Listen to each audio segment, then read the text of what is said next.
Last year we didn't get very little. Maybe 10, 15. Yeah, exactly. They had the Royals in, didn't they? Did they get beat? No, they won last night. They almost got it. They had a 7-1 lead going into the 7th inning and ended up winning 8-7. 7-1 won 8-7. They won 8-7. Sorry, you got knocked out. He came in the 9th inning and they took him out. Call the meeting to order, please. I'm missing John. Good morning, everyone. On behalf of the University of Missouri Board of Curators, welcome to Columbia and our June board meeting.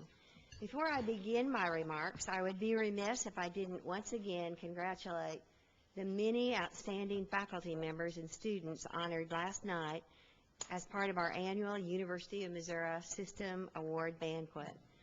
I'm continually proud of the caliber of faculty and students at our campuses, and I thank them once again for their service and their many contributions to the university. As always, I want to remind you that this meeting is being live audio streamed, and there are an increasing number of folks who are following us on Twitter.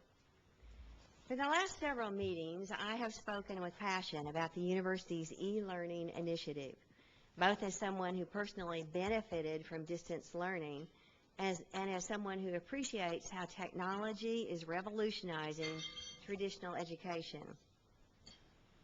Thanks to the leadership and wisdom of President Forsey and Steve Graham, the system continues to infuse resources to the campuses to help bolster their e-learning efforts. At our last board meeting, I indicated that approximately $300,000 in system grants were going to be available to the campuses.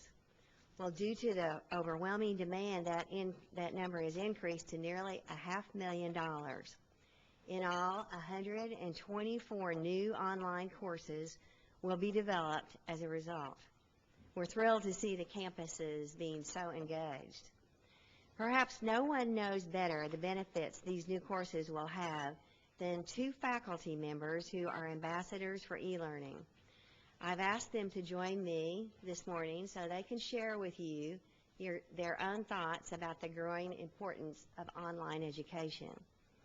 Ron Phillips is the Director of Graduate Studies in the Architectural Studies Department at MU. He spearheaded the launch of the first online doctoral program in Architectural Studies in 2003, and it remains the only one of its kind to this day. He teaches several other online courses as well, including environment and behavior theory, and courses related to research methods and dissertation preparation. Ron is also an e-mentor who continues to tout the advantages of using technology in all forms of teaching among his colleagues. Ron, welcome. Thank you. 3 minutes. Here goes. Brace yourself. What a challenge.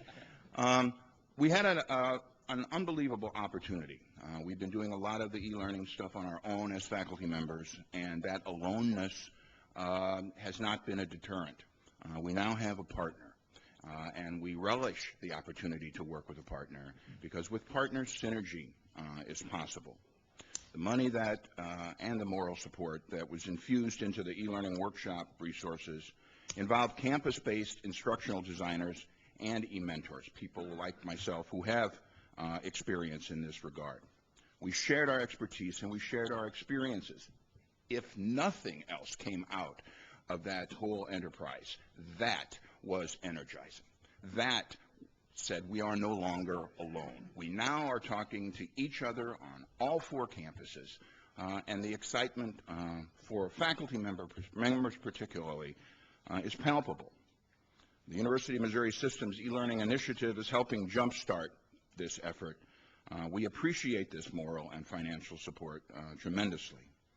We've been doing this alone for a long time without much support because we believed in it. We appreciate your willingness to engage us the faculty members in the trenches who've been doing this, who have the experience to talk about what works and what doesn't work. We like that we now have partners. This is how synergy, as I said, occurs. We all know 1 + 1 = 2. But now what we're looking at for the first time, because of these technological advances, we have the time to slow down and look at what the plus sign really means. That's where synergy lives. Everybody seems to be spending a lot of time trying to get a better handle on what the 1 is and what the 2 is and feeling really comfortable in that. The slippery part of this is what is possible. And we're going to try to do that, and we have been trying to do that, and with your help, we hope to be more successful than ever. It's going to revolutionize higher education. It's a new way of looking. At the birth of our country, we walked to expand the West. We don't walk there anymore. Technologies have evolved, and the idea of walking to California, only works for Forrest Gump. And so we're trying now to establish a better understanding of the technologies so that we can see their potential for learning. You cannot be passively engaged in this process. You can't sit back and check your email while you listen to a discussion online. It just doesn't work that way. It doesn't work that way for the faculty, and it certainly doesn't work with that way with the students. The students are extraordinary. This is the part of this that's the hook for me personally, and my e-mentor colleagues, I would imagine, would agree to this. One of my most recent doctoral graduates was the Dean of the School of Architecture in Calgary, Canada. He came to us because he couldn't go anywhere else, and he wanted to do research in an area that he felt was landmark. He wanted to study Gur settlements in Mongolia after the Russian occupation dissipated. He is personal friends with the president of Mongolia. Now, for a faculty member who started out in South St. Louis, and the next thing you know, I'm hanging out with a guy who knows the president of Mongolia, is quite a trip. I don't know where or how I could have ever recruited a person like that to come to our institution. But because we were able to customize a program around what he was interested in, he zipped through the program and did a superb job. These are people who are bright and have big jobs as a rule. They can't unplug from. They've been very successful in the real world, and they want to be even more successful with now our help. My path from conventional teaching to online has not led me to abandon the on-site version of what I do. They both work as laboratories from which learning innovations are tested, refined, and applied. They both operate from a research-based model for achieving learning synergy. It's almost like now we have your help in learning to ride this two-wheeler.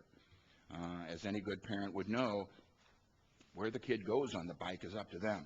But learning how not to fall and get killed in the bike and staying out of traffic, that's part of the job of the person who's got their hand right behind the seat and guiding the principal. We're not alone anymore, and that is energizing. I don't know what else to say other than thanks, not just for me, but for the faculty as well. We could do this without you. We just don't want to, and we're really glad to have a partner. Thank you.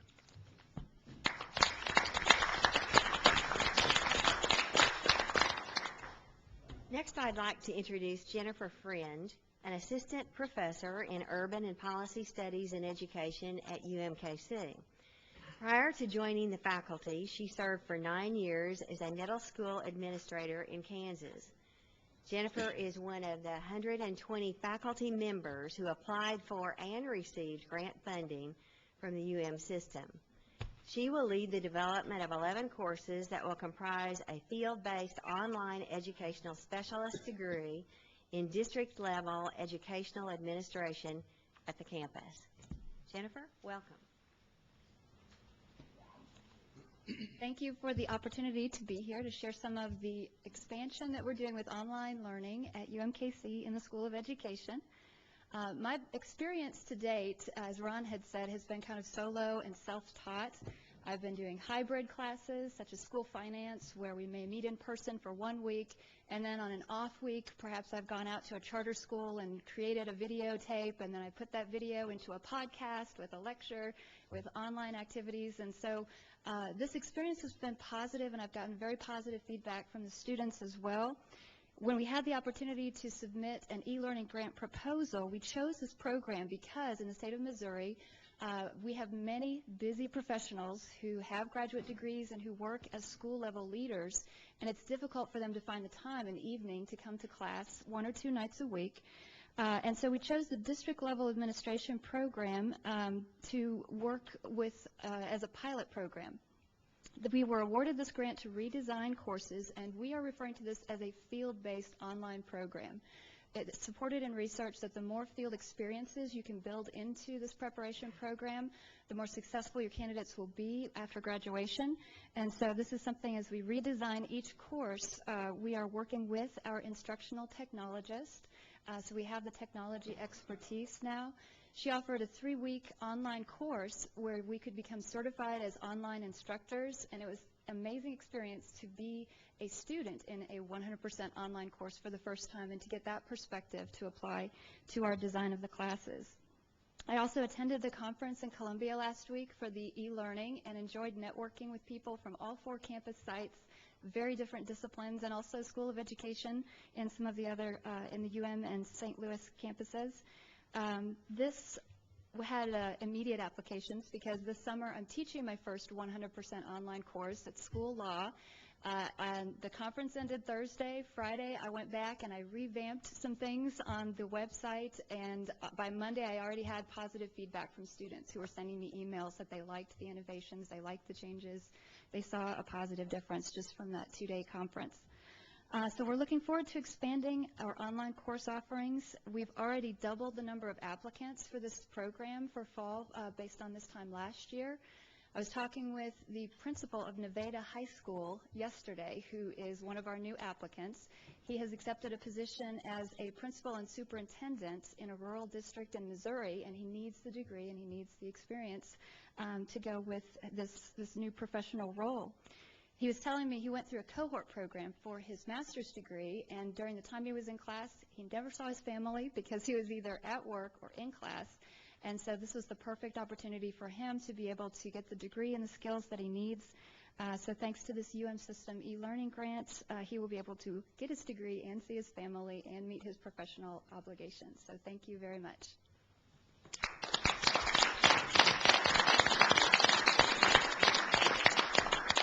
Thank you, Jennifer and Ron, and you can see what doors this opens up to people all over the state. Having come from a rural area myself and getting distance education, it is phenomenal that you get these opportunities and you are helping those communities to get professional people who are well educated and still maintain their jobs, keep their family together, maybe keep their family, period. It's difficult. So this is a wonderful opportunity. We appreciate them coming and sharing their insights and certainly their enthusiasm for this initiative. We wish you all the luck as you continue to educate our students and your students wherever and however they wish to learn. Thank you.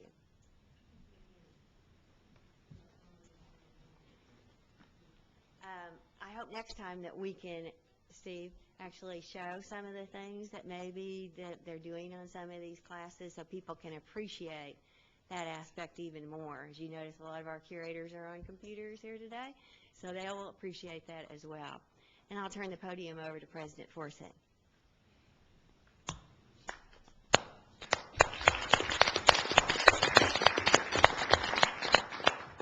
I think that's a great example of kind of focused attention. We've had that, at least since I've been on the board, on economic development and on other key topics, and I think shining a spotlight on that this year will help us kind of skate to where the puck is, where the future is, and I think the examples we just heard from our 2 excellent faculty members say that we are meeting the needs of our constituents, which is obviously an important thing to do. I've got just a few things I want to kind of highlight this morning. The chancellors, we've asked them to focus on kind of end-of-the-year wrap-up, some graduation statistics, which I think you'll find very impressive, as well as some prospect on enrollment trends. And you've probably heard some or seen some headlines about that already, and certainly Chancellor Deaton will have a little more time to talk about some of the opportunities here at Mizzou. First, on budget, we worked our way through this yesterday. I will report to you that, through 10 months, so we don't have May results just yet, but through 10 months on our operating expenses, we are down 10% year to date, and that's tracking a little bit ahead of where we would have otherwise budgeted. So the point there is, after 2 years of kind of developing processes on each of our campuses, muscle tone, if you will, for controlling expenses, we have done a very good job controlling those most controllable expenses like travel, like supplies, like information technology. That round of expenses, we've done a good job, and certainly that sets us up to continue to have to be very frugal as we go into next year. Plans, as you heard yesterday, are in place for 2011 as we know them today. We know the governor still has a challenge to close a $350 million gap that likely will impact our other programs, which includes funding for the hospital, funding for MORENET, and some of those other key programs that are outside what otherwise would have been considered the core, and we'll certainly be prepared to react to that if we need to in a very short period of time. As we turn our attention on July 1st to 2012, then certainly one of the most important things is going to be to get our hands very quickly on what are our key assumptions about that budget year. What do we expect the state's position will be? What assumptions should we begin to make about tuition? What assumptions should we be making about other revenue sources and so forth? So that will be a key task, and the sooner we can get at that, again, the more opportunity we'll have to plan for that. And as you heard yesterday in various comments, one of the things that we have to think about very strategically is what will we do about faculty, staff, administration salaries. As you know, we've been held the line for 2 years, and something that certainly is becoming a key issue, has been a key issue, but as we think about the third year of tough economic times, how will we think about that strategically? Next chart, under the category of bragging points, some of these things kind of come to light, and you may or may not see them in your normal course, but we thought this was interesting to bring to your attention. Top 10 CEO undergrad alma maters. This came out of a Bloomberg report a few weeks ago. Thought you would find this interesting, that University of Missouri, this is our 4 campuses, kind of ranks in the top 10 in terms of CEOs produced. If you show the next page, you can see this actually sprinkles across all 4 of our campuses. So everyone from George Paz, an UMSA graduate, to Steve Malcolm, who, by the way, was my big brother in my fraternity when I was at Missouri S&T, at Williams Companies, and David Novak at Mizzou, and so forth. We have some great alums that are out there, some that are CEOs that aren't on this list. Matt Rose, we were talking about that yesterday with Curator Erdman, runs a large railroad system in the country that's a private company. So we have a lot of alums that are out there, both large companies and small companies, but I thought you would find that interesting in terms of a, quote, national ranking, if you will. As you know, we've spent a lot of time in the past couple of years talking about how do we find a sustaining mechanism for capital project funding. And we've weighed in with a lot of our elected officials on trying to get energy behind a statewide bond initiative. And I think we got ever so close in the past couple of years, but obviously in the teeth of a recession, taking on more debt, we understand the political and public realities of that.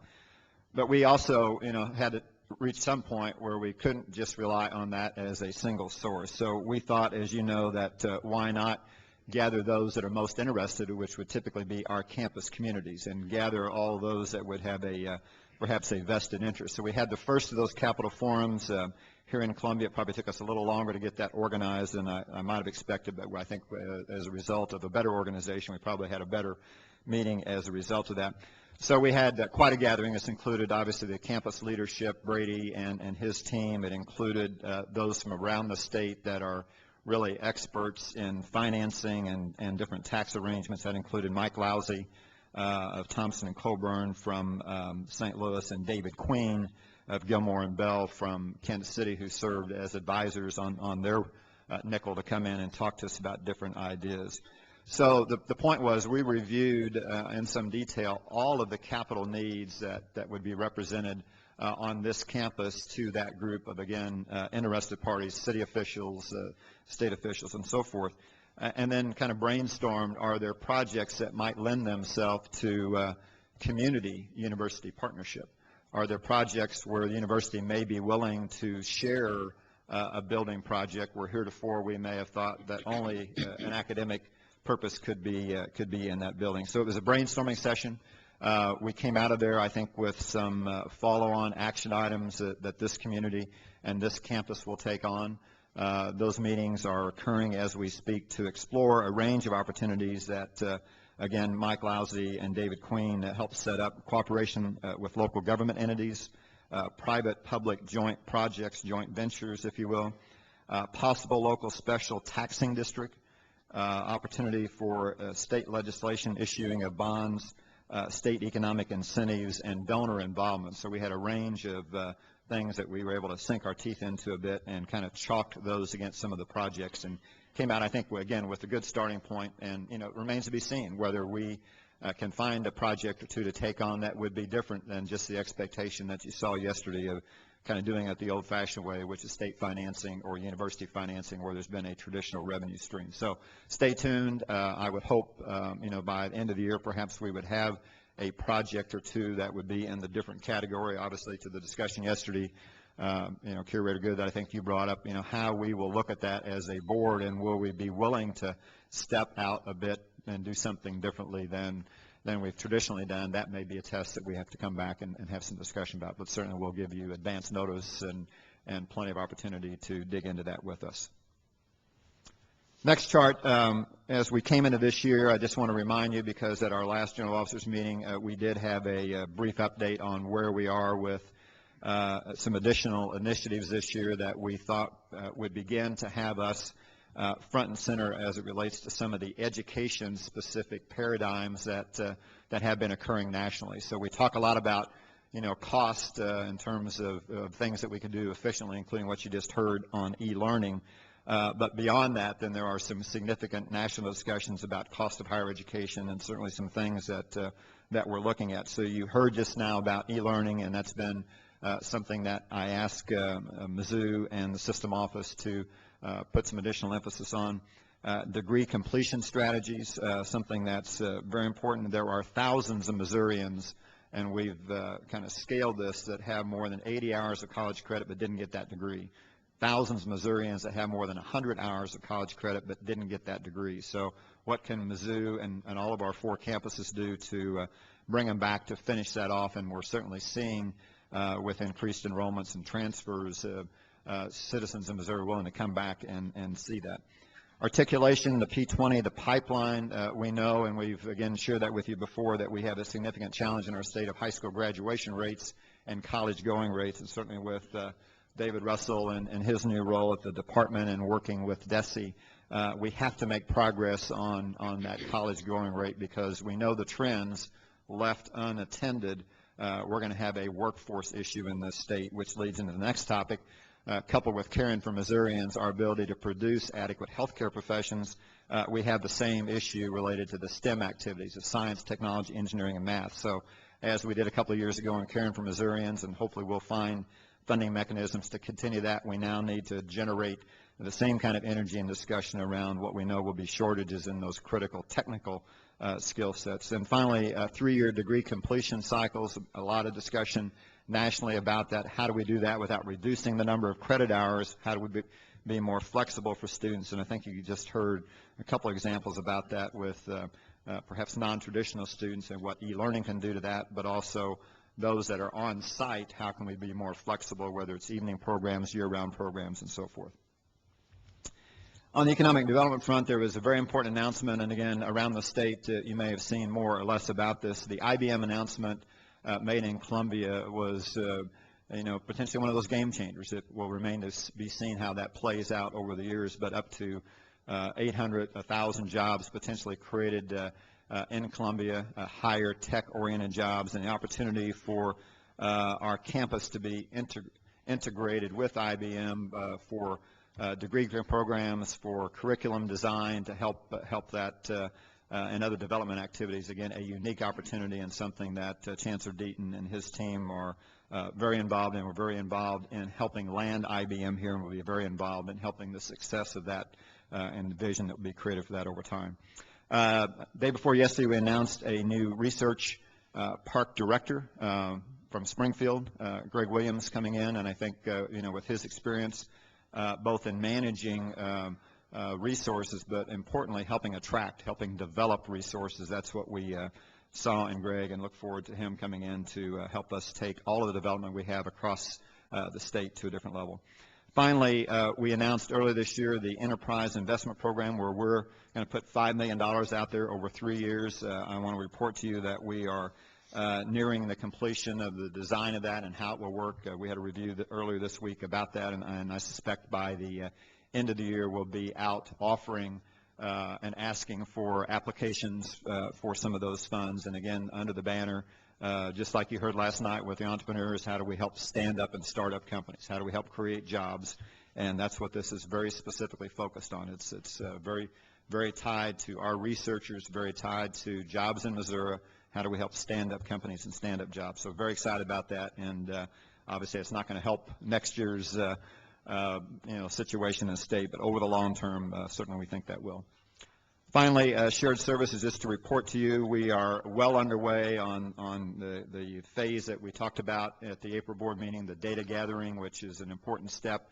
Along with that, we're sowing the seeds of why this is a collaboration, just like you heard, a partnering, just like you heard, as opposed to centralizing and doing things on a consolidated basis. That's not the point. The point is, how do we find efficiencies that can make us work more effectively across our campuses, and if we do that the right way, then how can we extend that across the state? So I think some building news there. We'll wait until we get the reports, and certainly out of that we will want some prioritization of what the target areas are if we decide to take those next steps.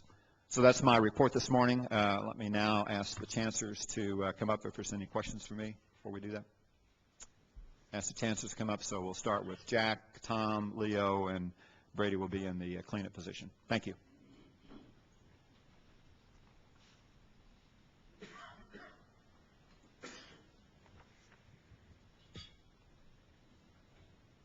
Good morning, everyone. Governor Nixon was the commencement speaker at our undergraduate graduation ceremony last month. He gave a really good speech.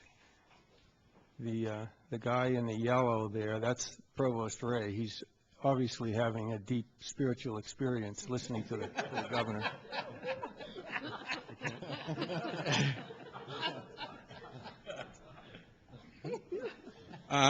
For the third year, we've had to break the ceremonies into a graduate component and an undergraduate component because of space limitations. But on Friday evening, on the 14th, we had 265 master's and PhD students get their degrees, and Saturday morning with the governor, we had 675 students cross the stage, and John Carnahan, who is not here, oh, there he is, and the governor stayed for the 2.5-hour ceremony and shook 675 hands, and I really appreciate it. My hand's doing okay now. Is yours recovered? Go back. For the year, we awarded almost 1,500 degrees, 90% of which are either in engineering or the sciences, mathematics, business. So we're doing our part to provide the technical expertise for the state. You all know about what's happened with our enrollment over the last 9 years. Once again, we've gone from a little over 4,600 students to over 6,800. That's almost a 50% increase. And as I said back in April, when the board met in Raleigh, we are maxed out in terms of warm bodies on the campus. We really can't take many more. Go ahead. This is the situation for the fall. Freshman applications and admissions and transfer applications and admissions. And again, you can look at what's happened in the last 9 or 10 years. Our transfer admits are way up. So given the reality of the situation, we're doing a couple of things for this fall. we're going to close admission to engineering program freshmen after the 21st of June. And anyone who is admitted after the 21st of June will be deferred until January to the spring semester of 2011 and encouraged to enroll for fall classes at one of our 52 transfer partner colleges. Now, this is just for engineering. We'll continue to accept transfer apps, graduate apps, online engineering apps. No changes there, and we'll continue to accept freshman applications from the 12 non-engineering programs. Now, our financial capital campaign has 3 weeks to go. We've had an extremely successful campaign. Our goal was $200 million. We're at $210 million, and this has really been a salvation for the university. We're spending some of the money, putting some of it in the endowment, and when the campaign ends in 3 weeks, we're not going to change the way we operate very much at all. It's going to be fundraising going forward is going to be critically important to the university, and we have 60,000 living alumni at S&T, and they're extremely generous in giving back to their alma mater. Last April, Curator Frazier asked me what we need in Rolla, and I mentioned that we needed more classroom space. This is my number one wish. I would love to get a chemical and biological engineering building. That's a department, chemical and biological engineering, with some state-of-the-art large classrooms. We desperately need a 300 or 400 seat auditorium, a couple of 100-seat classrooms, a distance learning classroom. We could make that happen for about $25 million, and I'm very confident that I could get the Chemical Engineering Academy to really step up to the plate. If something could be done to get some of that $25 million, that would be my number one wish. The research activities on campus have never been greater than they are now. Last year was a big year for us, and this is a May-to-May comparison last year to this year. So even compared to last year, we're breaking all our records. The problem that we have, as I mentioned back in April, we're teaching more than we ever have. We've got 50% more students. The research activities are an all-time high, and that's about all we can do. So basically, we're at the point where we're starting to turn down some research opportunities because we just can't take on too much more with the faculty we have. We have essentially the same number of tenure-track faculty that we had 10 years ago. I want to mention two activities on campus that are going to fill the pipeline in STEM areas, engineering, math, science, and so on. One is Project Lead the Way. This is a national program to get engineering down into the high schools and even the junior high schools. And this summer, Rolla will train over 150 high school teachers and counselors from around the country in two areas: the biomedical, this is a new program in Project Lead the Way, biomedical engineering, and also engineering in general. And we're the only university in the country that's been selected to provide training for both of these areas. And we're the National Affiliate Training Center for the state of Missouri. So that's one activity. The other is FIRST.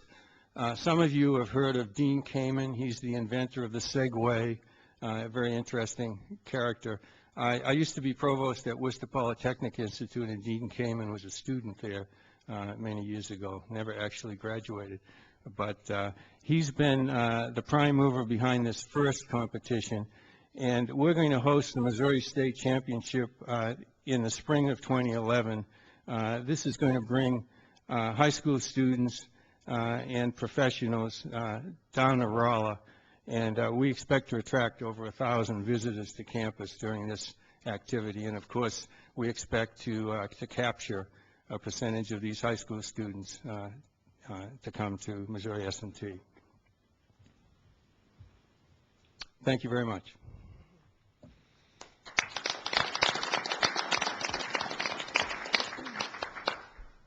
Jack, I wanted to ask one question. Where are most of your transfers coming from? They come from all over. The single biggest site for us is St. Louis. We have a great relationship with Flow Valley Community College. We get a lot of students coming down to Rolla, and they're very successful. We also have a partnership with minority colleges and universities in the Atlanta area, Morehouse College, for example. And we have over 30 African-American students from Atlanta who spend 3 years there and then a couple of years with us. But we have 52 partner schools around the country, so we get them from all over the place. So in those partner schools, they get some of the basics? That's right. There may be financial reasons for doing this, but they can take the math and the chemistry and so on, and then come to Rolla for the engineering for the most part. Thank you.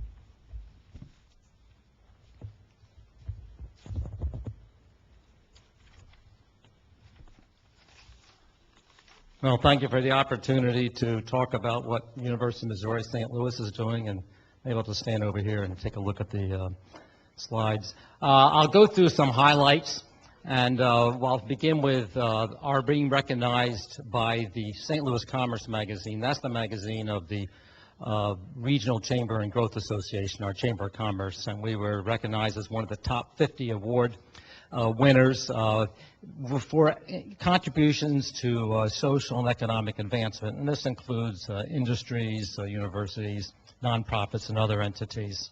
And this was just about a month ago. U.S. News and World Report, we tend to focus at our university on programmatic advancements as opposed to the university as a whole. We are in Tier 4. I don't see us moving out of Tier 4 in the immediate future, just given everyone that's around us. But fortunately, U.S. News and World Report does rank programs. Criminology and Criminal Justice recently, once again, ranked 4th nationally for the graduate program. The International Business Program consistently ranked in the top 20, has been as high as 8th. And so that's the sort of thing at the university I think we can do in terms of rankings. Like other campuses, and sorry for this not showing it, but anyway, I'll tell you our record here is 16,000 and almost 600 students. So we've never had that many students enrolled at the University of Missouri St. Louis.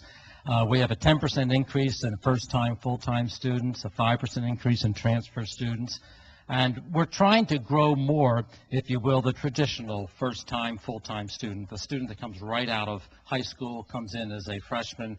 75% of our first-time students are actually transfers. So we're a very different kind of a campus. Our average age is 27 and a half, almost 28.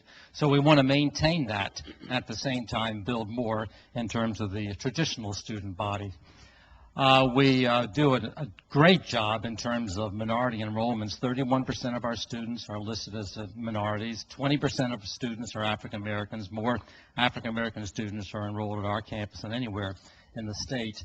And then we're gradually increasing the percentage of our students that are enrolled in graduate programs as we continue to raise our research stature at the university. Our enrollment is very strong. The spring semester was up 4.2%. Summer enrollment was up 5%. We have over 5,000 students now on the campus taking courses in several different sessions. And for the fall semester, we're right now running 6% ahead of the last fall. Just some kudos on our students and faculty. I'll mention Lauren McCarty. She received, she's a Fulbright scholar in the anthropology department. She's going to study Neanderthals in Germany.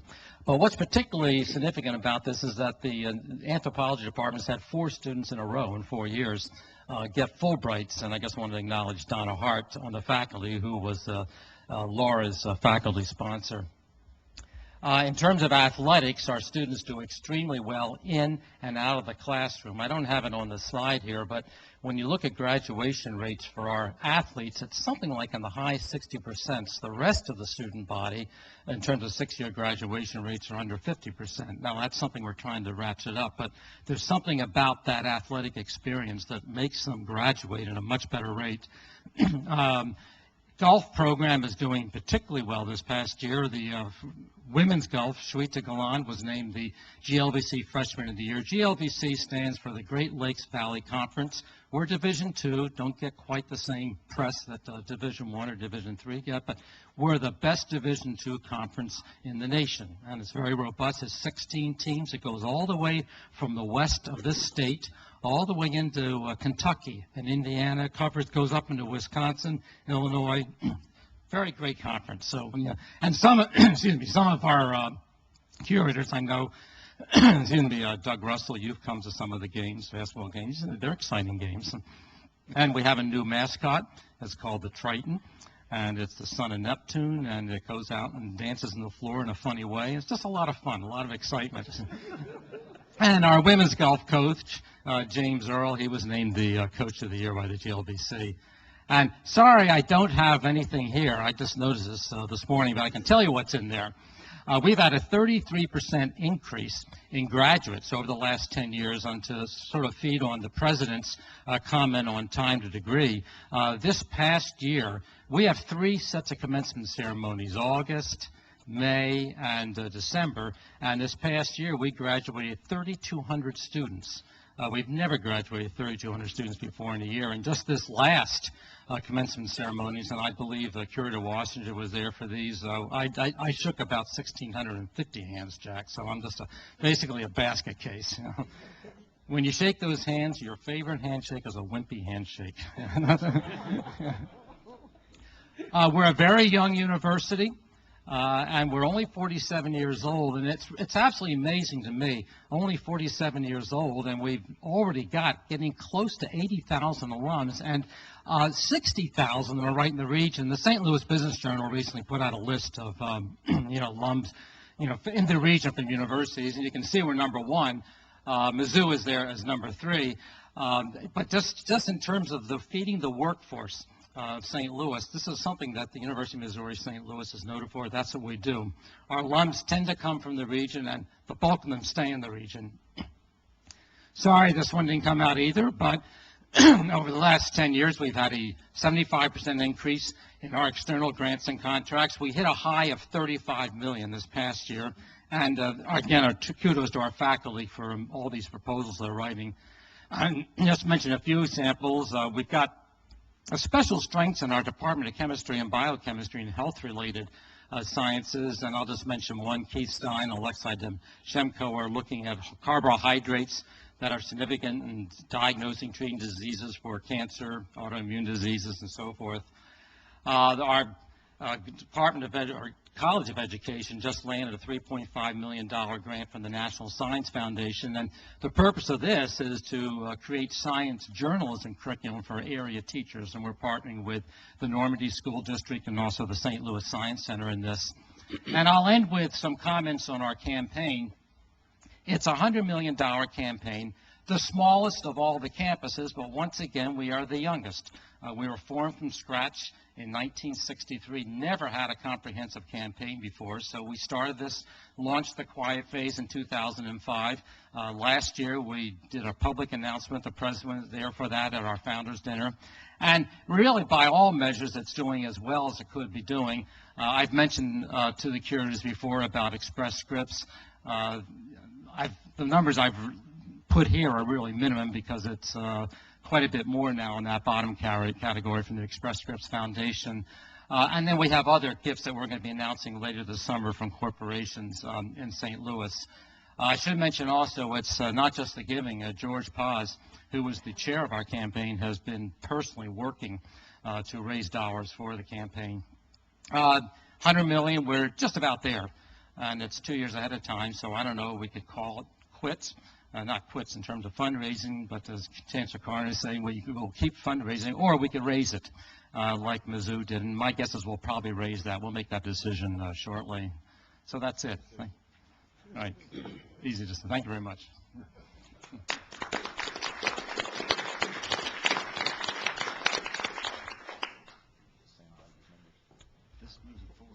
Okay. Yeah, thank you. Well, good morning. Well, I think you can, have you found it? Okay, great. Well, in spite of the challenges, I believe, and this, of course, is my first full year as chancellor, the UMKC team just had a good year. And, of course, it started with the fact, I'll move it on. It started with the fact that fall enrollment was up about 4%.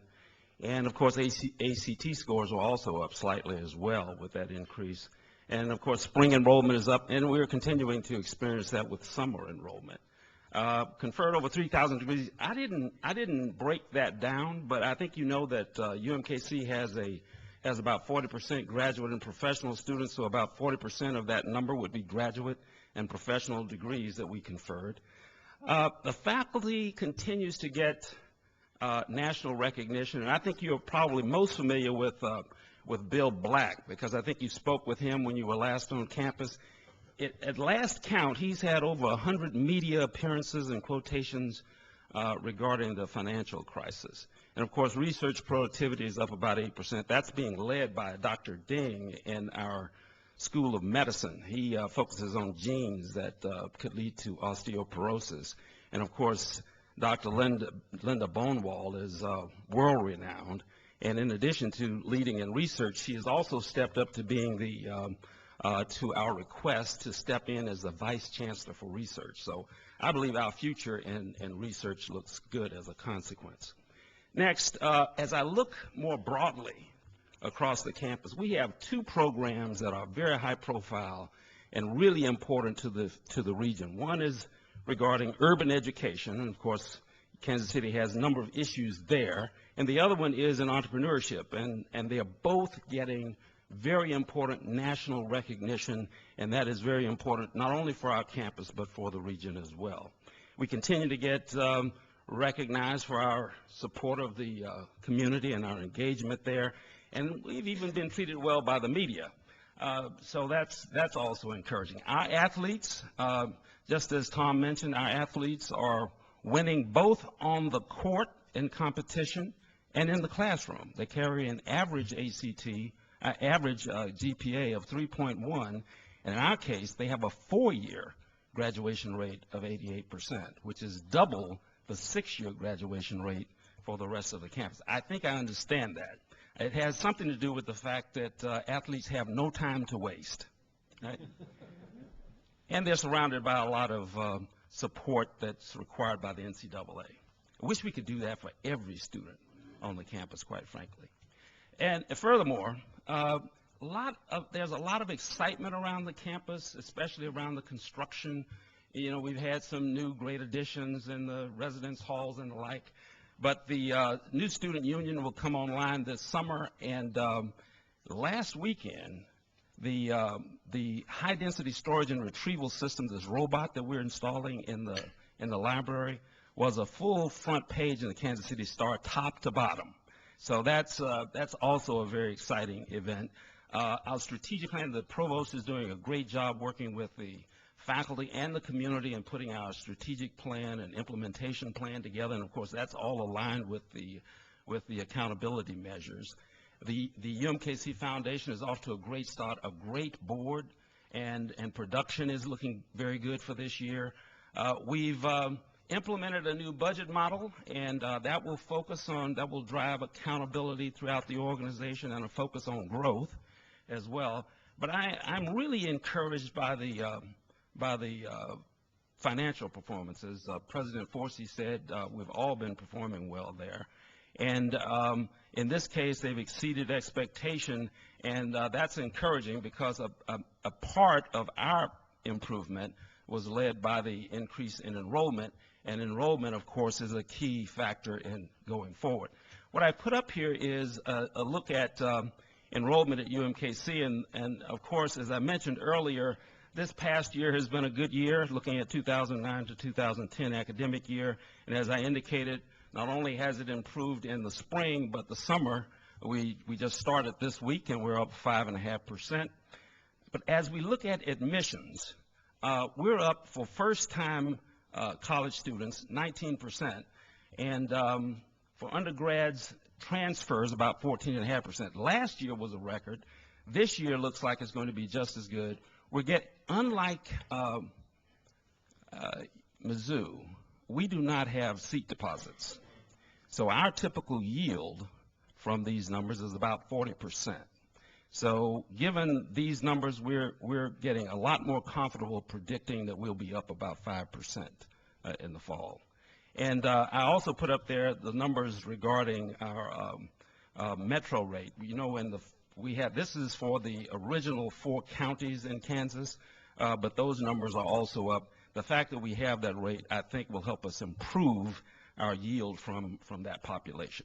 But for us, given the growth we anticipate, the real challenge is around classroom capacity. So realizing that we can't wait for other solutions, we decided to bring in a consultant to help us take a look at where we are. Three things that we have to do.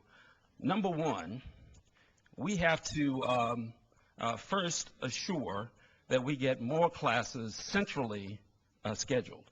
Right now, less than 50% of our classes are scheduled centrally versus by the department.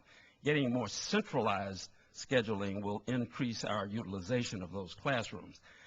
Secondly, we have to have more classes early morning, late evening, and Fridays, quite frankly. With that and increasing the number of classrooms that are technology enabled, we believe we can buy another 2 to 3 years of growth, and that will give us time to raise funding to do more things. So, in closing, it's been a good year. I believe that we performed effectively in this past year, and we are prepared as a consequence to address the issues that we can see in 2011, and we've already started preparing for what may come in 2012. Thank you.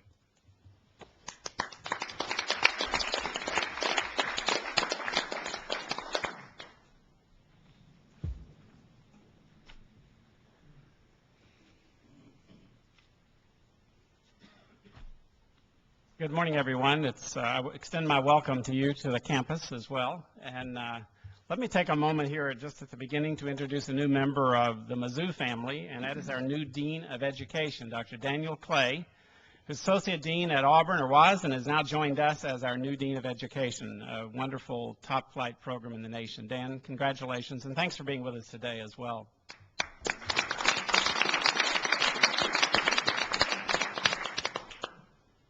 I want to take this opportunity this morning to emphasize a lot of complementarities you'll see among our campuses at the university, and to also focus on the role of an AAU member university. You know, one of my staff members mentioned the other day that the Association of American Universities, AAU, we've been a member of for a little over 100 years now.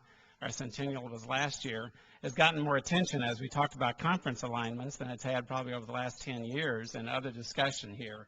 But that does signify something very important for our educational mission and for our state and region of the country. And because of the AAU signifying a comprehensive university with research depth, it suggests a direction for our university to lead in terms of the educational goals of our nation, not just the scholarly goals, but the ability to change society, to be a social force and an economic force, particularly with the tremendous research that occurs in our universities. So I want to take just a moment to emphasize that as we go forward. And it says something then about the quality of faculty and staff and students that we're looking at and what this means generally for our university. My staff has been engaged in an ongoing professional development process, reviewing various books, but the most recent one we did was this book, Caught in the Middle, by Richard Longworth. And it becomes increasingly relevant as we have thought about it, even since going over this the last few months. The emphasis on looking at the changing global world and the importance of cities, regions and universities in combination, in partnership, as we look to a very rapidly changing world, and that the future will be dictated by the way in which these forces come together and drive the social and economic change that's occurring. And we have tried to focus what we're doing as a university in this context because it's very important, we think, not only for this region of the country, but what we will be doing geopolitically in the entire global scope. And as one of the partners in trying to set the nation's research agenda, we take this very seriously. And you'll see this builds on the kind of emphasis that President Forsey mentioned a moment ago with regard to the Midwest being an intellectual powerhouse. And again, Longworth's book will, I want to quote you one thing that he said. The Midwest has the strongest concentrations of flagship universities in the world. We conduct more research, produce more scientists and engineers, doctors and lawyers, business executives and teachers than any collection of universities in the world. That's a quote from the book Caught in the Middle. Longworth, of course, the Chicago Tribune, a newspaper writer who has come out with this book. President Forsey mentioned the CEOs, the top listing of the university. And it was interesting to see that of the top 10 schools producing the most CEOs, 2 were from the Big 12, Missouri and Texas. 3 were from the Big 10, Wisconsin, Indiana, and Purdue. Interesting commentary on the times. And we're proud to see the University of Missouri generally with all of our campuses so prominently represented in this kind of emphasis. The key to effectively making the most of our brain trust, you might say, as an entire university system in this state is to be responsive to the environment in which we live. And this is a very particular time to focus strategically and reallocate the resources we have toward our overarching goals to improve our society generally, to improving the lives of our citizens, to build, in our case, those strategic factors in our university, which we're going to call the Mizzou Advantage. You've been hearing some discussion about that, and to ensure that we have then the infrastructure and the responsive incentive systems to pursue this direction. We've been doing that on campus through multi-year planning using projections and scorecards and reallocating resources toward the strategic direction that we want to pursue as a university. So even in the tough times we've had, a great deal thanks to a successful fundraising campaign and growing student numbers, we have been able to focus resources on key areas like nanotechnology, the nanoscience, to make investments in new infrastructure, to bring National Academy of Science people like Fred Hawthorne to our campus, to move out in a new area of public health, developing a master's program in public health at a time when the demand was so great, one of our most rapidly growing programs on the campus. Research computing, our clinical translational work that we're doing, grants that we received from NIH and NSF that further this, have all been very much part of what we are trying to accomplish.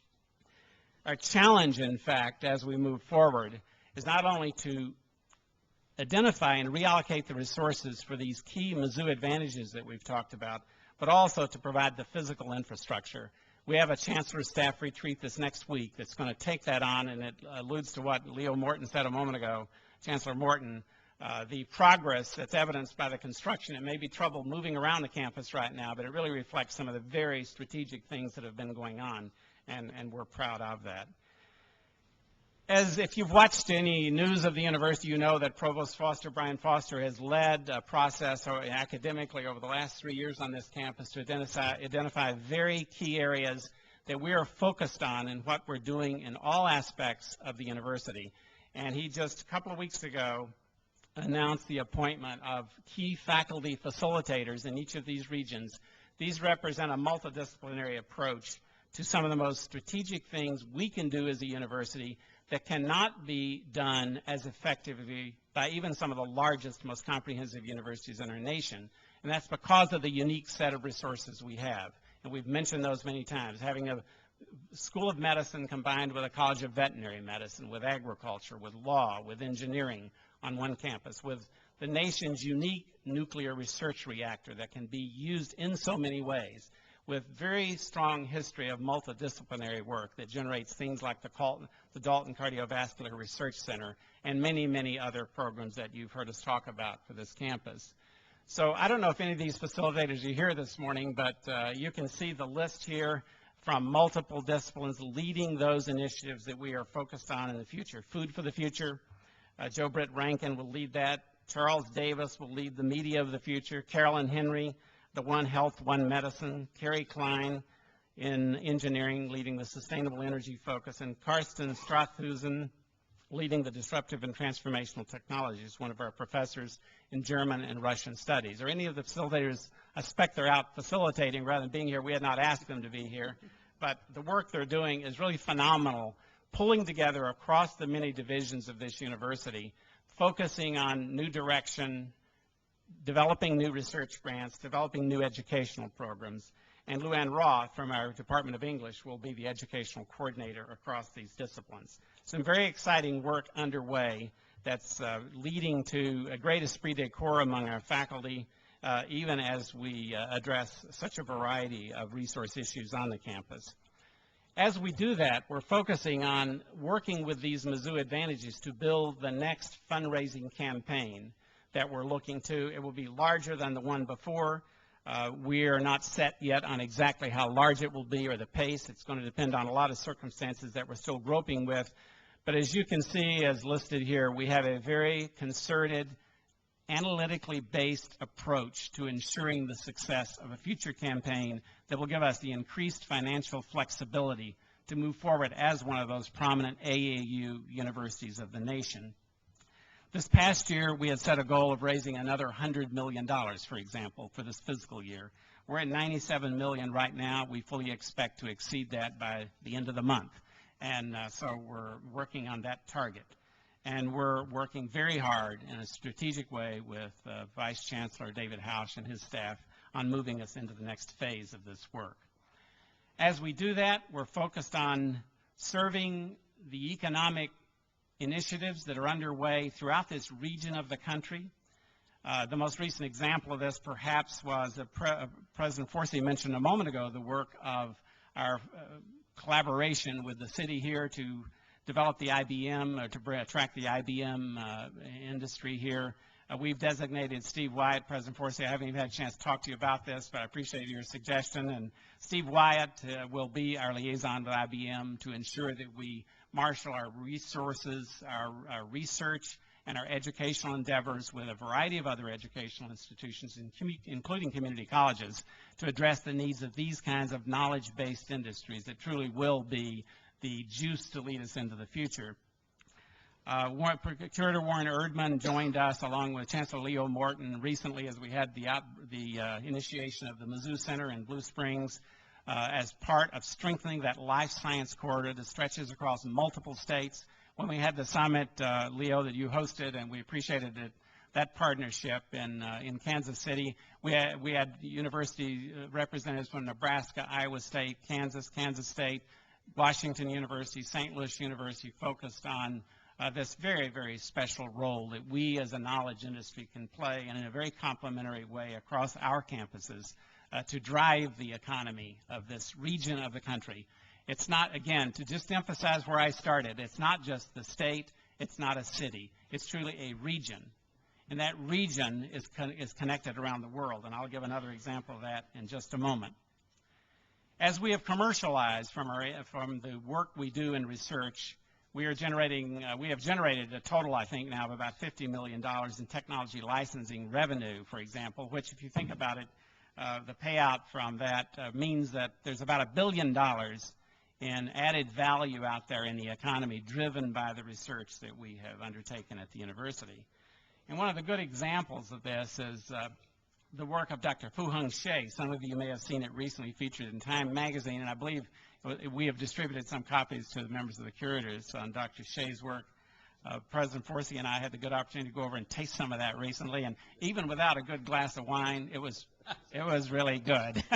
And so a great future here. Professor Fu-Hung Hsieh, I know he's been a colleague since I first joined the university in 1989. He's done tremendous work. This is a soy substitute for chicken, and it tastes and looks like chicken, and with all due respect to the chicken industry, this one has tremendous health benefits that can lead to lowering cholesterol and maintaining healthy bones. And so as one of the complementary ways we look to the future, it's this kind of science and knowledge that will drive us and enable us to undertake some of the great work that we're doing. In fact, this story is posted on, not in addition to Time, the LA Times, the Discovery Channel, and it was put on Time Magazine's website.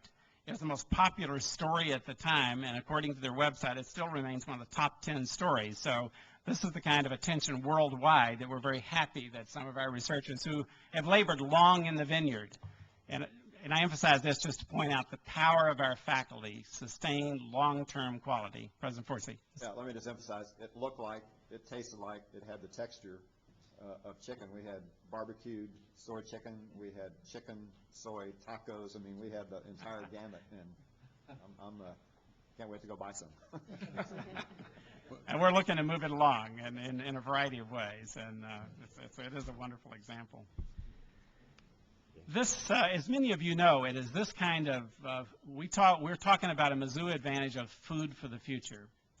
It is the kind of work that Professor Fu-Hung Hsieh is doing that is at the heart of this St. Louis, China link, the terminal, the hub that is being proposed in the St. Louis region, U.S.-China Air Hub it's called.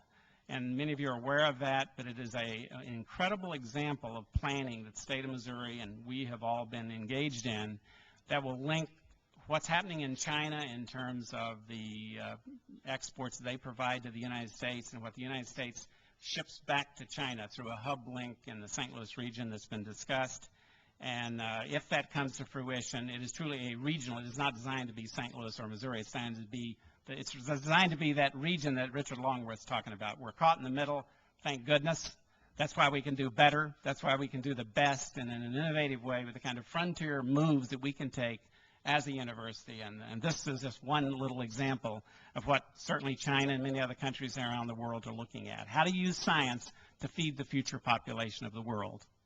I had a recent visitor, the Vice Chancellor for Research at the University of Singapore. His focus was on food. How does Singapore sustain itself? So we got to have food, we got to have energy, we got to have water. It's real simple strategic planning. 3 major thrusts. I'm just relaying a personal conversation, but I thought it was very profound in that sense. That's why I was visiting the University of Missouri here in the Midwest, where we, thank goodness, are positioned in the middle. That might have been another way of recasting Longworth's book, positioned in the middle, not just caught in the middle. Yeah. Well, this work goes on, revealing the strength of the Mizzou advantages. Our health system news just continues to be very, very exciting. Some of you joined us in opening the region's most comprehensive orthopedic surgery center on May the 26th. It's unique because it has very important inpatient major surgery focus as well as outpatient and rehabilitation services. And our School for Health Professions is working very closely with this. It's a very, very exciting new venture for us. The tremendous success we've had recently in medical school grants from NIH, $8.5 million to look at very, very small blood vessels and cardiovascular diseases. The $6.8 million in extending the knowledge of how to use health information systems across the state and the region, and the ongoing work in orthopedics, the ongoing work with the Autism Center that we were celebrating actually yesterday evening as the governor yesterday signed the insurance support for families that are addressing the issue of autism spectrum disorders. This is a constellation of activity and grant seeking thanks to the good work of our faculty that's making a tremendous difference here in not just the university but the life of what we're doing here in this region of the country. Student success, Ron Phillips may have left the room. Ron, a wonderful member of our faculty, when he said the students are extraordinary.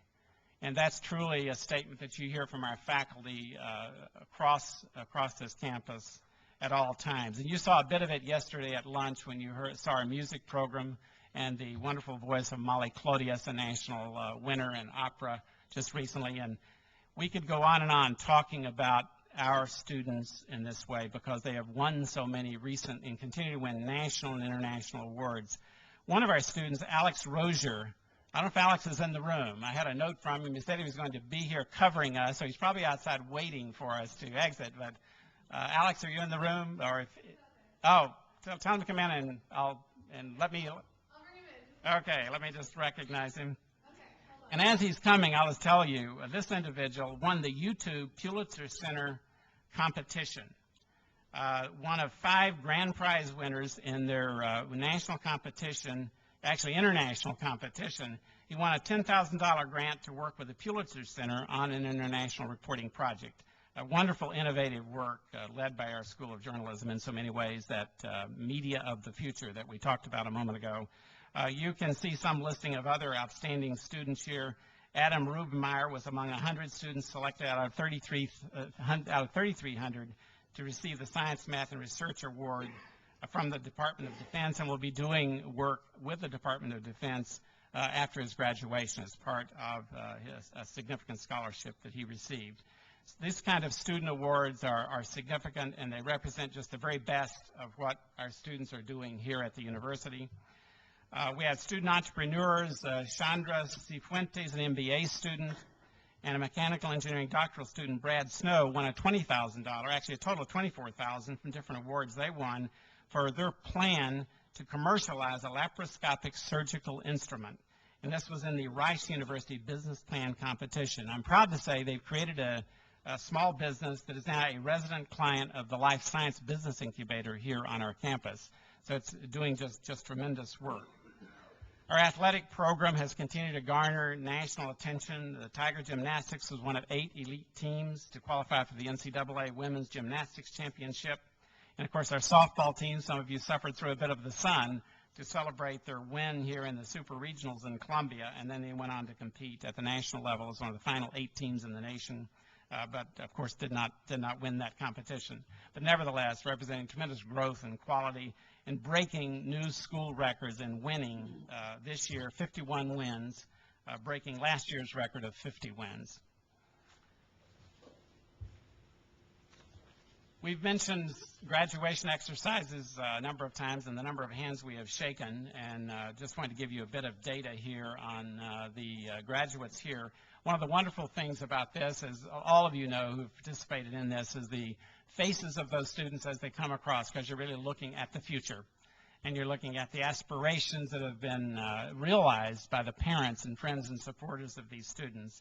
And it's wonderful to see the vast array of students, that over 4,000 with bachelor's degrees from MU this year, over 900 master's degrees, 258 doctorates, measures that are very important, and particularly the number of doctorates for the AAU membership that we hold, one of the very, very important indicators of this. So we want to maintain a strong position in the nation, among our universities in the Midwestern region, so that we can continue to provide that human resource quality for the future that's so valuable, as well as the kind of knowledge base and commercialization potential that comes out of the research laboratories in which we're engaged. As we look to this next year, the news all continues to be, if growing is good news, then it's good news for us, because the demand just continues to increase. We're projecting a freshman class of over 5,900 students this fall, and our freshman class will be a record again, up by probably somewhere between 500 and 800 students, and that will mean the overall enrollment here at the university will be approximately 32,000, and that's been that sort of steady, continued growth that we have talked about before.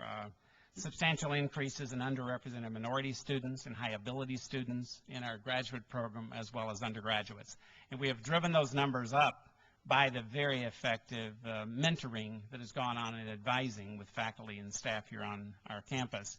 And again, as Chancellor Morton mentioned a moment ago, our challenge is to utilize our resources efficiently, to ensure that we have the spread of classes that we can offer at all hours of the day and all days of the week. And with the distance education work that's being emphasized that you heard discussed earlier, we're going to be able to continue to serve a growing number of students here on and off our campus. So thanks very much for this opportunity. Did Alex ever make it in the room? If not, well, a great guy. Thanks very much for this opportunity to share these thoughts with you.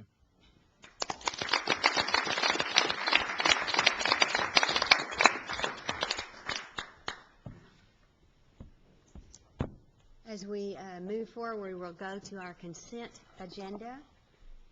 you've all had time to look through everything that's included, and a lot of it is coming from the different committees that we talked about yesterday.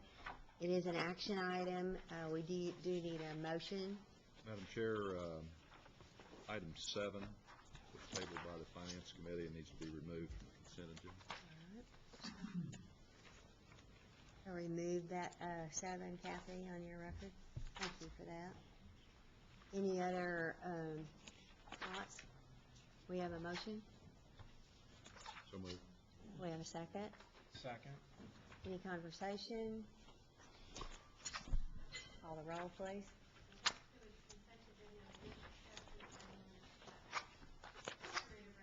Aye.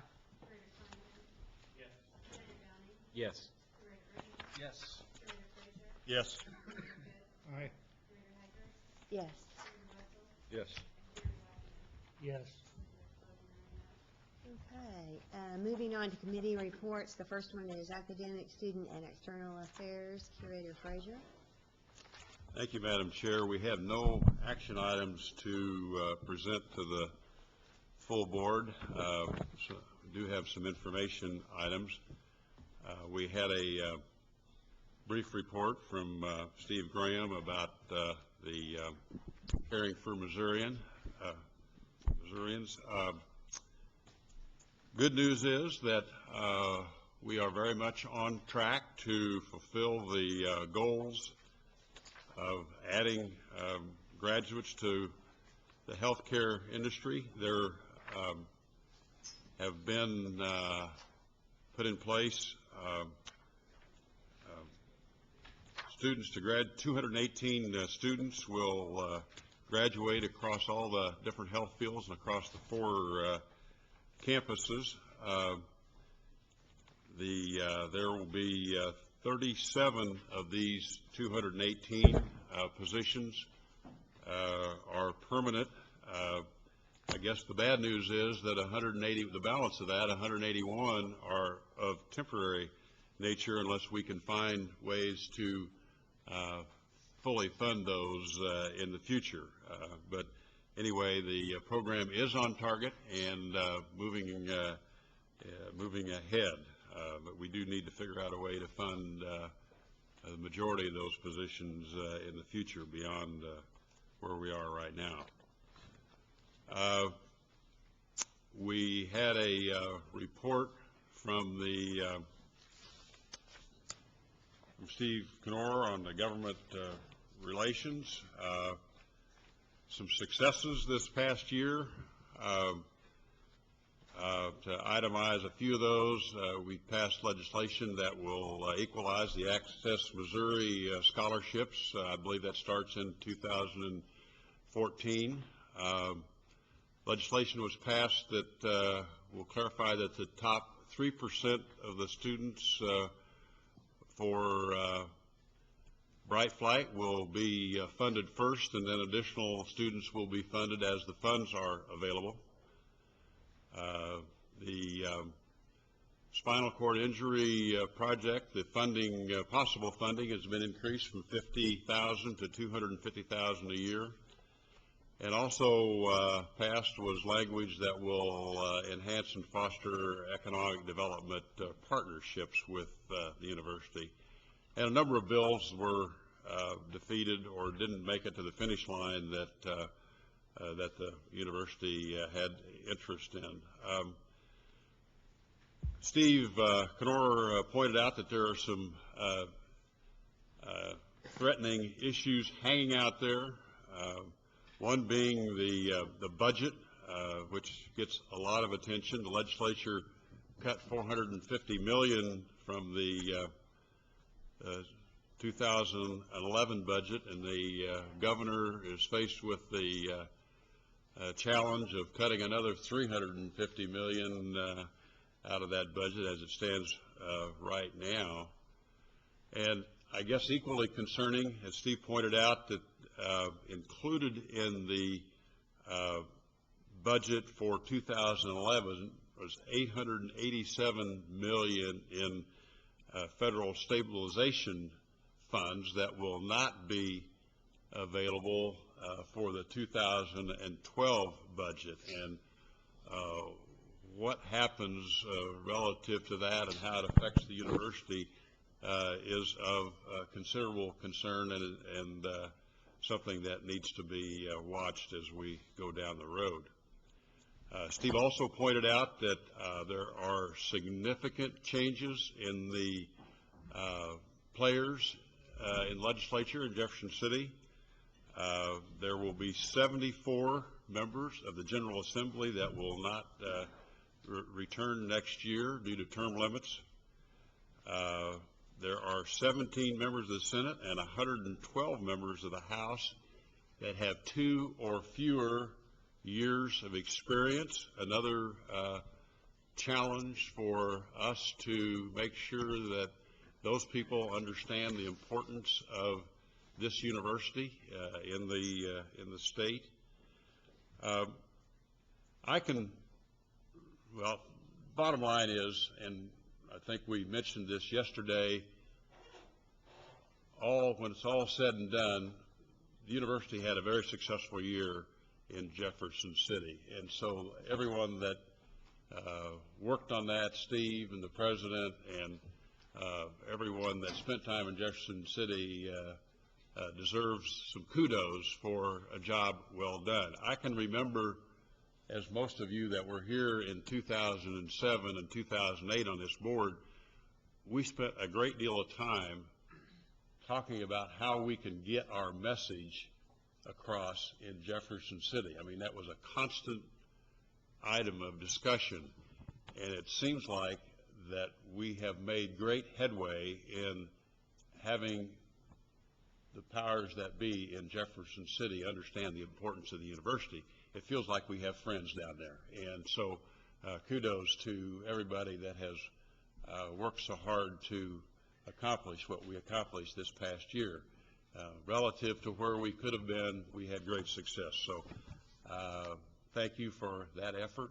And Madam Chair, with that, that concludes the report for the Academic Affairs. Thank you, Bo. Moving along to audit, Curator Carnahan. Madam Chair, we had an audit committee meeting yesterday, and we will be bringing one action item to the full board in a few moments, and that will be the request to approve the engagement of our internal auditors. On the informational items, we had 4 informational items. We had a report of Susan Eichhoff of KPMG regarding our external audit. That's in the planning stage, and we'll be starting here very quickly. Then we had a report from Vice President Krawitz regarding the A133 student financial aid update. Just a refresher to the board, we're trying to expedite when these problems come up and that are disclosed or brought to our attention in the audit process.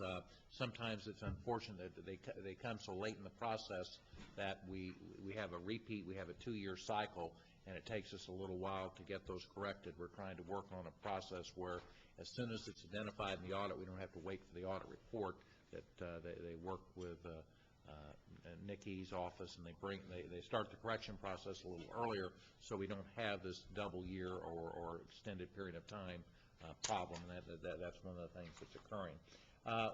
John Pavardik, our internal auditor from PricewaterhouseCoopers, presented his report.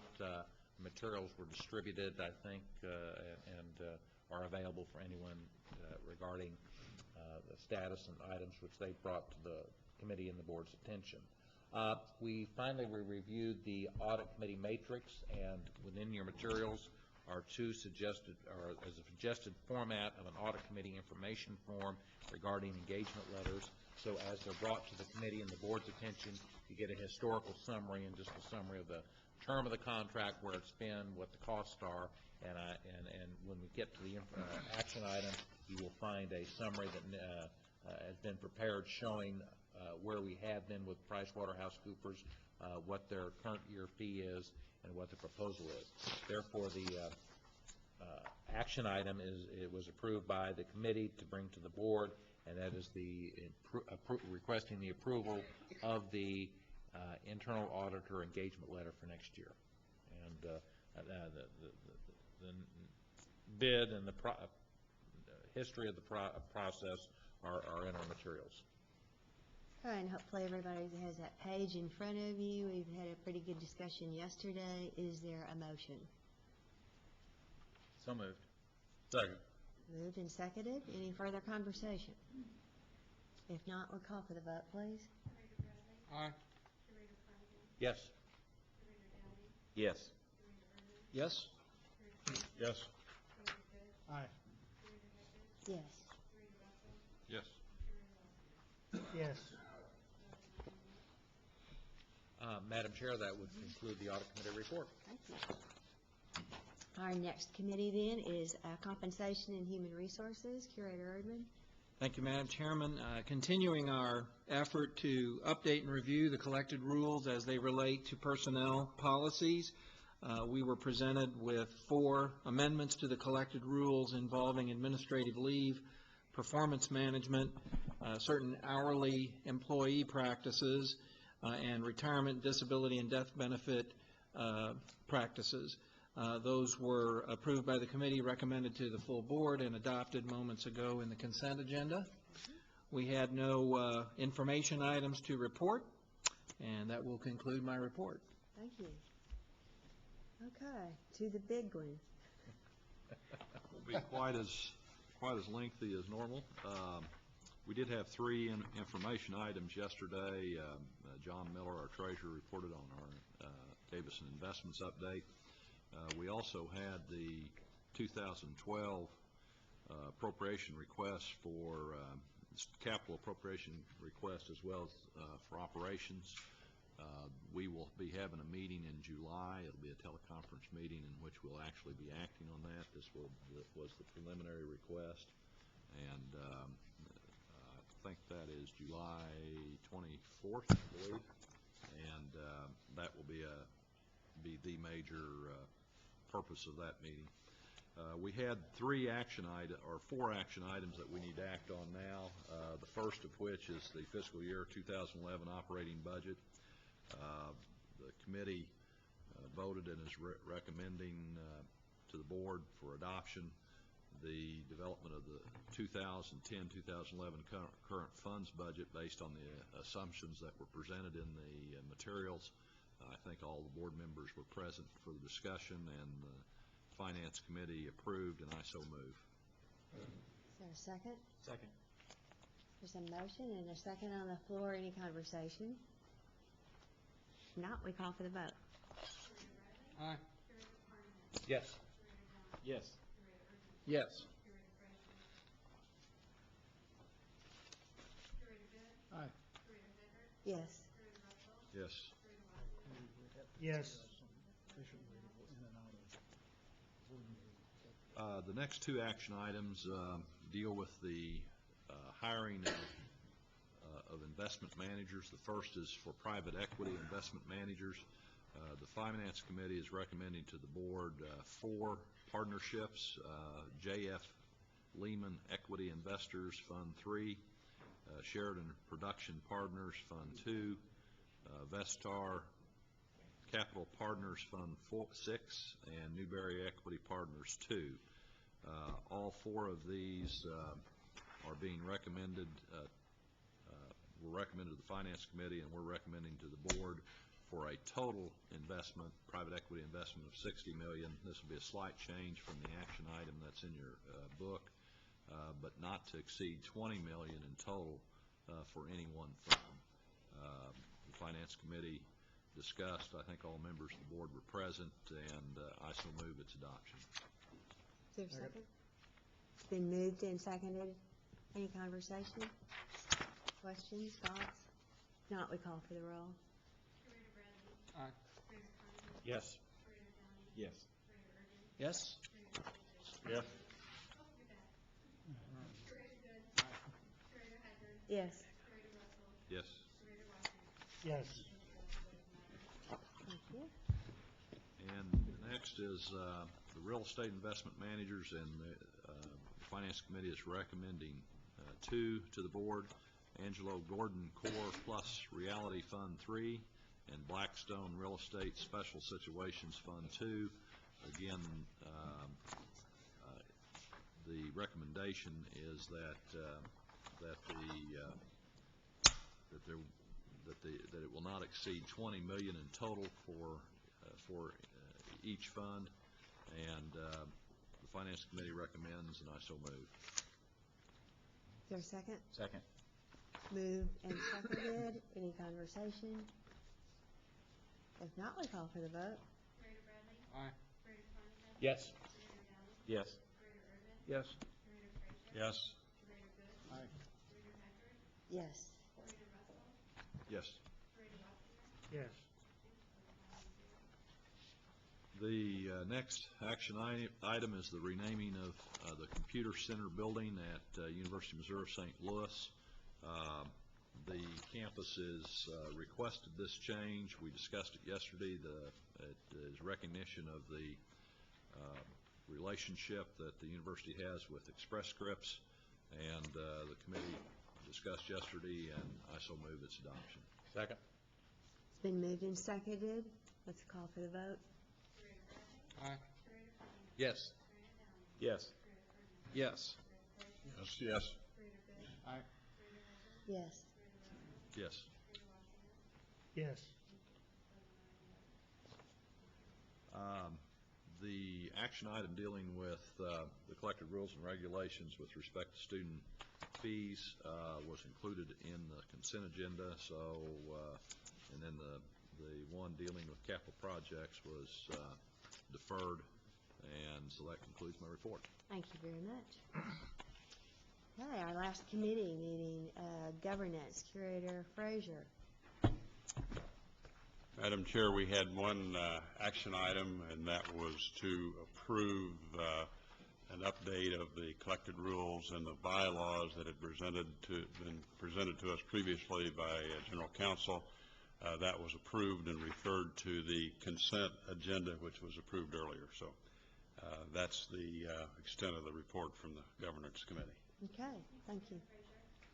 That item was not mentioned in consent officially. If you wouldn't mind, we could take a vote on it. Okay.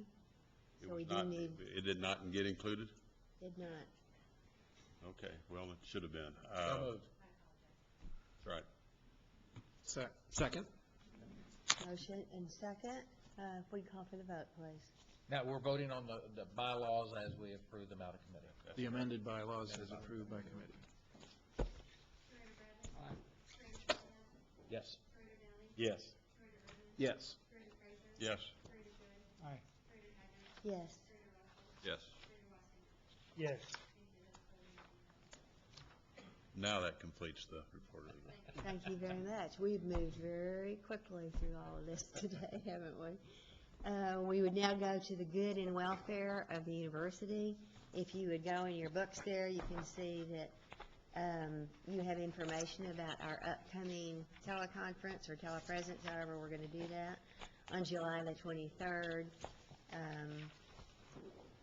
Other information about the coming meeting that we will have at that time. Any suggestions, anything to bring up at this time?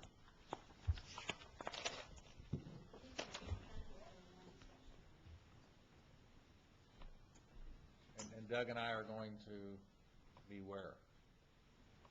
Well, it's teleconference for right now. If we can set it up to telepresence, two options. Okay. So right now, it'll just be by phone, and we won't go to Raleigh. Okay, thank you. Okay. I think I said the 24th. It's 23rd, right?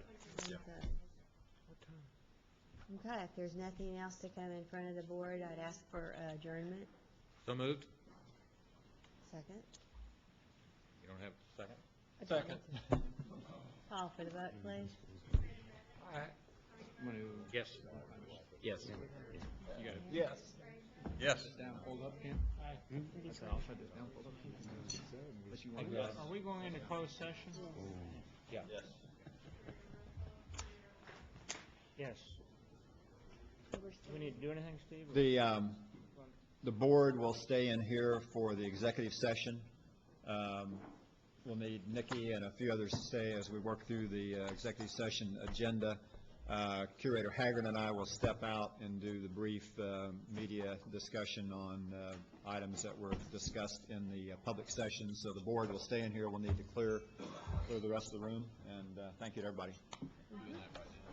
Yes.